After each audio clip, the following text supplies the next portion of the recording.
live from New York. Is the show that is off? Oh, you almost knocked out the TVs. Wow, sorry. I did there. We're back. We're back. 2 hikes. I'm so excited. Brew's back. Brew is Great to back be from back. jury duty. Brew, you had rave reviews for our civics. Yeah, it would. Honestly, one of the trials would have really been exciting to be on, but work calls. And I got to tell you, Kevin Wildes and I, our relationship has never been in a worse place than after yesterday. I'm the buffer. So God knows it.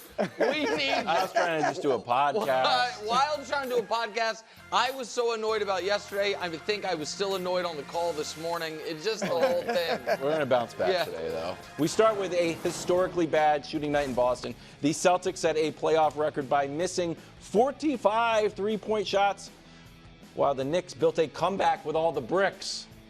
Yeah. You know, Brunson and OG had 29. No, you won't. They won't.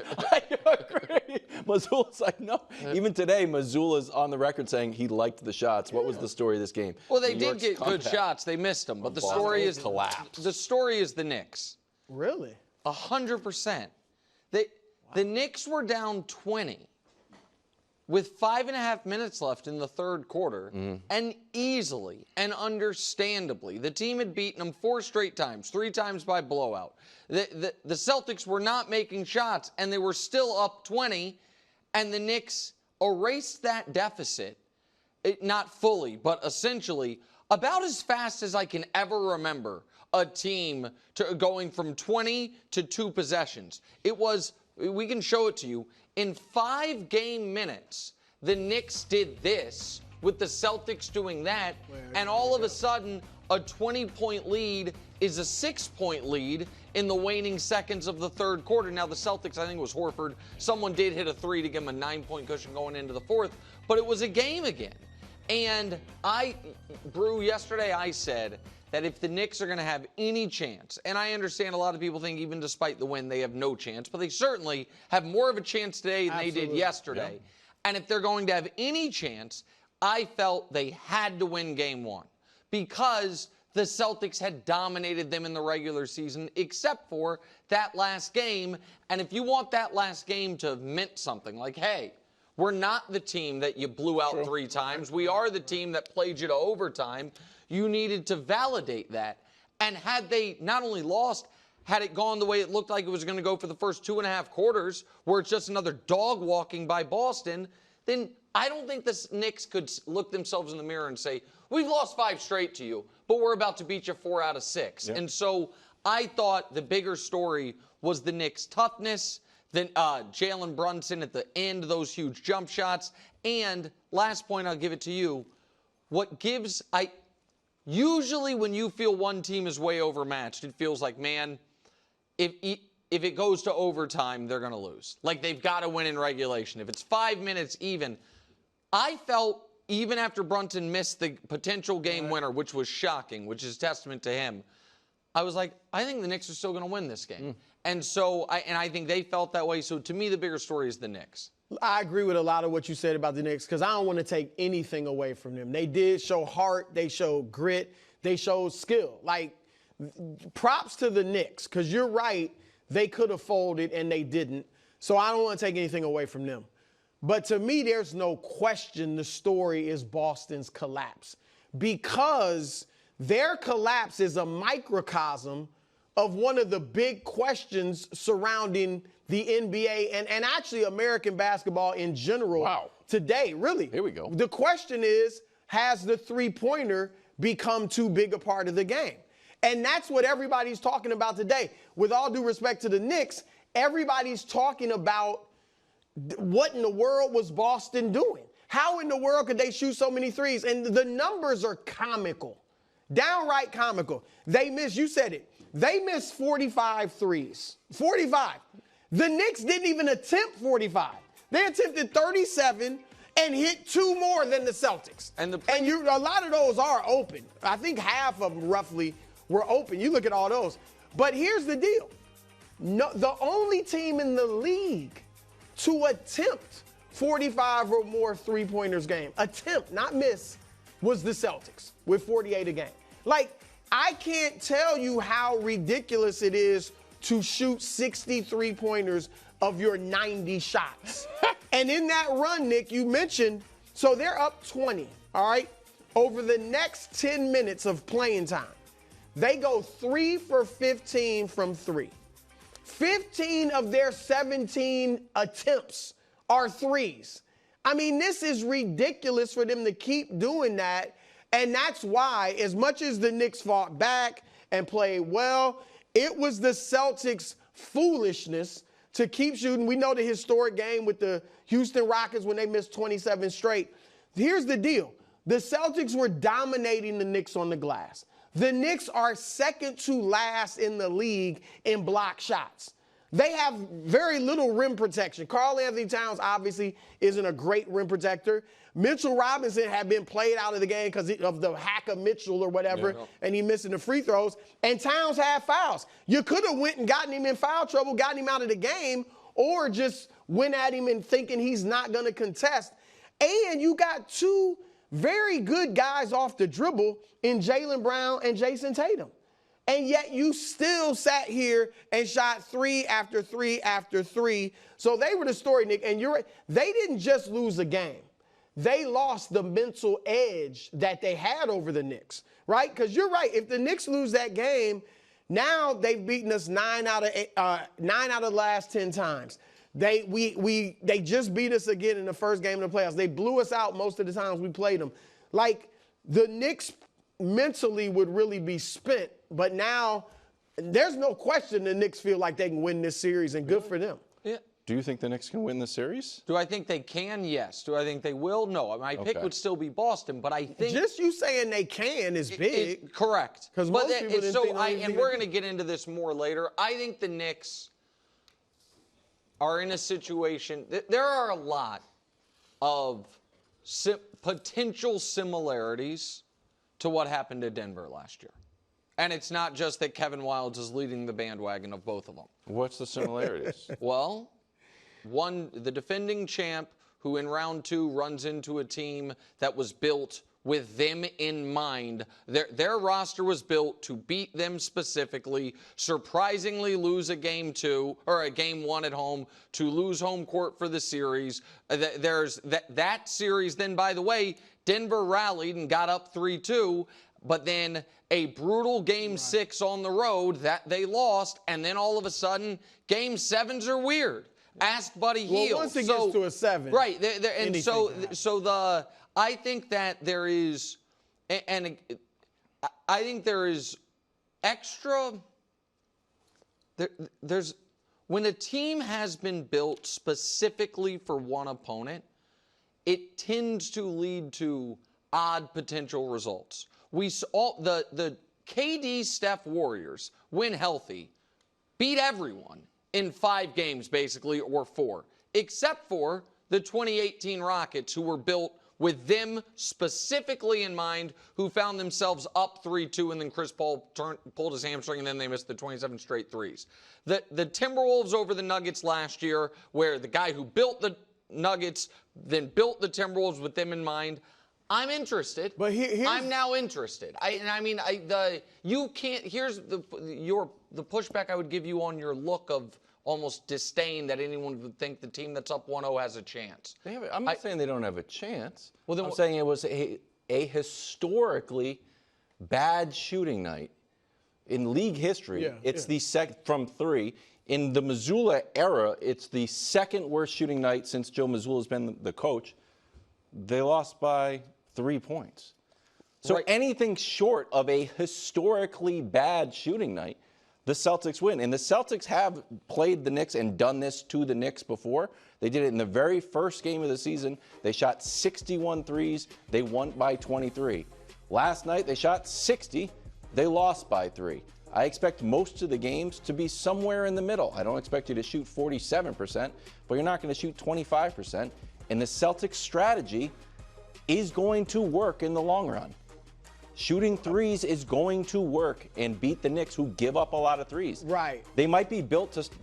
That's where as far as they're built to match up, they give up a lot of threes. So I don't know how well they're built to match up against the team that shoots the most threes. They got a big in Towns who's a better version, I think we'd agree, of Porzingis. So I think that's where kind of being built to beat them ends, because they do give up a ton of threes and they don't defend it well. Now, Tibbs deserves some credit. Sure. Some adjustments yesterday where they switched a lot on the threes, but still they switched their bigs on the threes.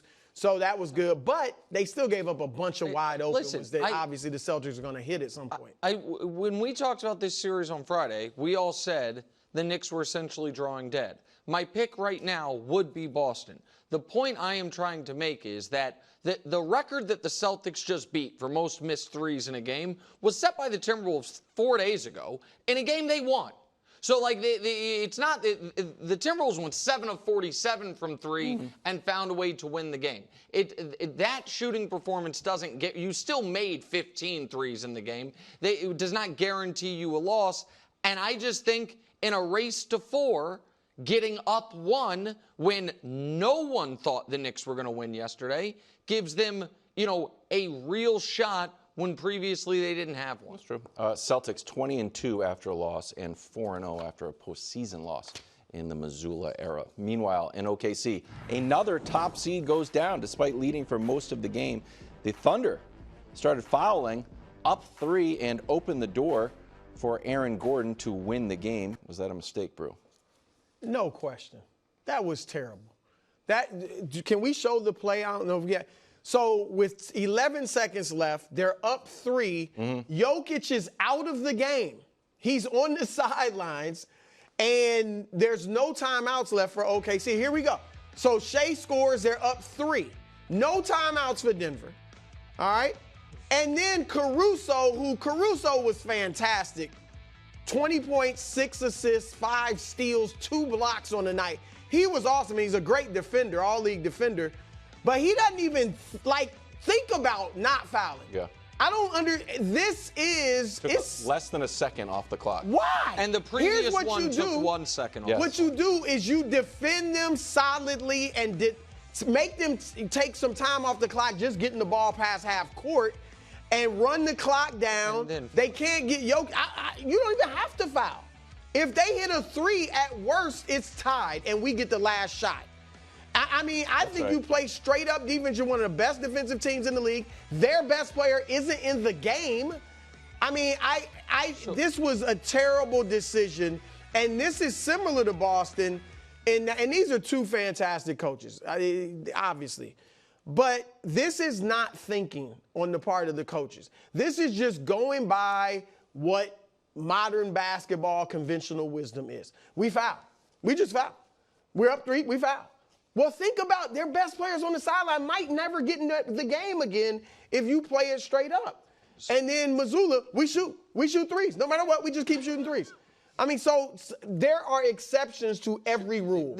And that's what these 2 teams needed to learn yesterday. All right, so here, listen, I hate the fouling when up 3 because I think it takes away drama. I actually think Adam Silver needs to potentially look at the same way there's rules about fouling guys away from the ball, in the final 2 minutes. It's a free throw. But this doesn't happen all the time. I don't think it happens enough where you need to change the rule. There's a handful of teams that is what they always do. So the point I'm making is I hate that it exists. I acknowledge if done correctly, it is strategically smart.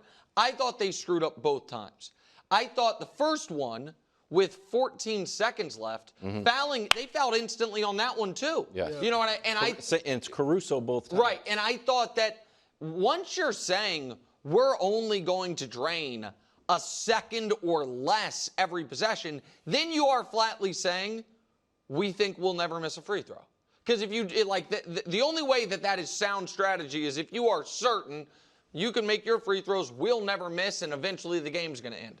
That obviously was not the case with Chet missing both. The Jokic being out of the game piece of it, I think, is a little overwrought in this regard because Denver was going to either go for a quick 2 or shoot a 3. If they don't score or if they get the quick 2, then Denver's going to foul and Jokic can get back in the game anyway. So that part to me is less important than you don't foul 80 feet from the basket. You foul to prevent the guy from shooting the 3. The time is on your side there. But I think that we are And because there is such a focus on the strategy, the part of this that we're missing is the guy who was the number 2 pick of the draft, who we all said was one of the most important players in this postseason, clanged 2 free throws. Yep. And that that's changed. where Dagnall can say that's not why we lost. Right. And so, and Joker deserves credit, by the way, and the Nuggets deserve credit for forcing the ball into Chet's hands and not letting Shea get it, on those free throws, because they clearly wanted to make sure Shea wasn't the guy to get the ball because Shea's such a great free throw shooter.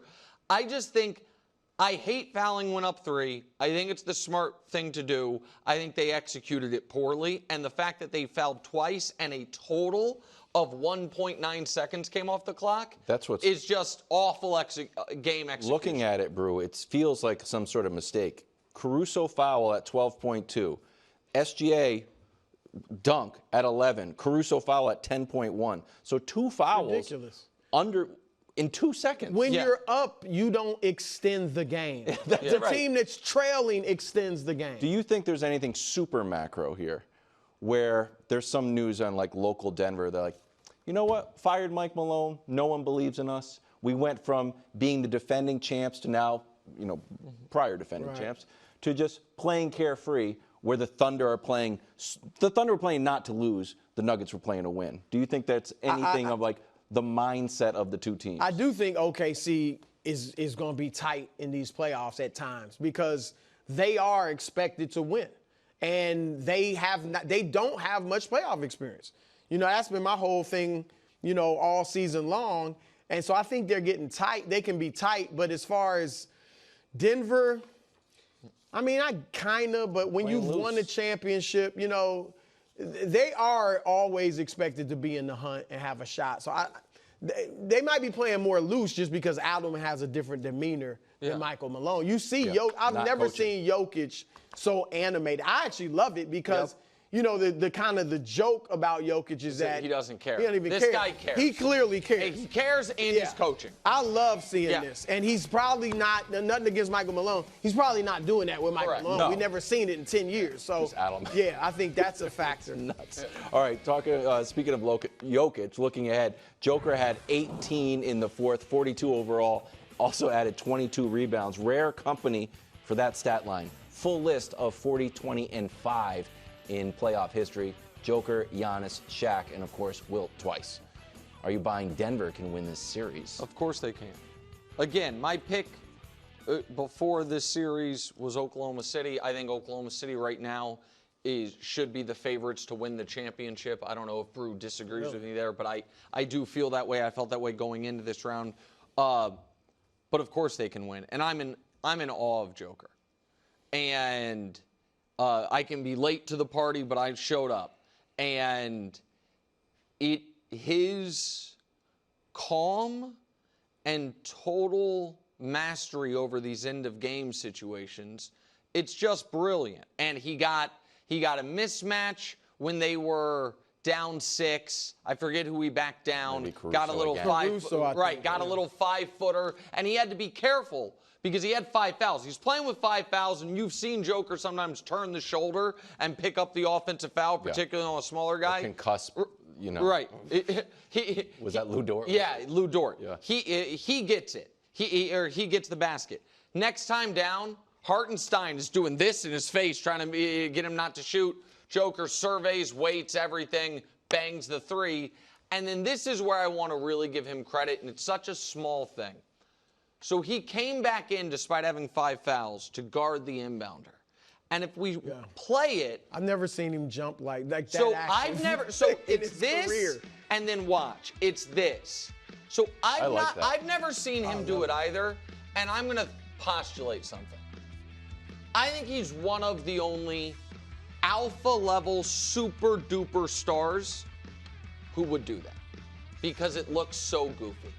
And I think this is like a first cousin of, why don't guys do the Rick Barry underhand free throws? And the answer is because, yes, we're trying to win, but we want to look a certain way doing it. And I have such massive respect for Joker, just being like, no, this actually gives us like almost a high school team-esque edge in that it'll throw them off a bit We don't want the ball to go to SGA. We want it to go anywhere else. And by the way, where it went, the guy missed both free throws. So I just give the guy massive credit. And by the way, he had 40, 20, and 6. And so, yeah, so they can win because of him. No, that's a good point about the jumping around. I mean, some of the other stars would look a little cooler doing it, too. but I agree. They probably be like, no, I'm not doing exactly. that. No, yeah, they can definitely win this series. I'm not emotionally invested in this series with one team or the other. I'm not going to be brushing off the shoulders if my team wins, but I'm excited about it because it's just great basketball. I really want to watch it and see who wins. But I feel like right now I'll pick Denver. Wow, like really? I do think I knew you don't trust youth. We saw some of the youth yesterday. That's right. I mean, the second and third option, that's been a big question. We know they got one awesome superstar in Shea. Right. He played great, 33 points. Jalen Williams and Chet Holmgren combined to go Jalen was 5 of 20. 10 for 31 combined. Your second and third options go 10 for 31 combined. They go 2 for 12 from 3. So in Chet's a 75% foul shooter. That's not awesome, but to miss both, that feels like it was nerves. And beyond that, even though OKC is tall, they ain't sturdy. I mean, Jokic is going through them like a bowling ball. Like Isaiah Hartenstein, with all due respect, he's a good player. He's your enforcer? Really? I mean, Lou Dort's 6'4". Lou Dort's your enforcer, yeah, but he's 6'4". Yeah. I mean, Chet Holmgren, they don't have a prayer of stopping Jokic. He's got a mismatch everywhere he looks. One of their small, great defenders, Caruso, Dort, just back him down. One of these big boys, man, I'm going right through them. So, and Aaron Gordon was the same way, 22 and 14. Yeah. So, I won't be surprised if OKC wins this, but I think they have a fight on their hands, and I'll pick Denver right now. Thanks for watching. Subscribe here to get more from the show and to check out clips from other shows on FS1.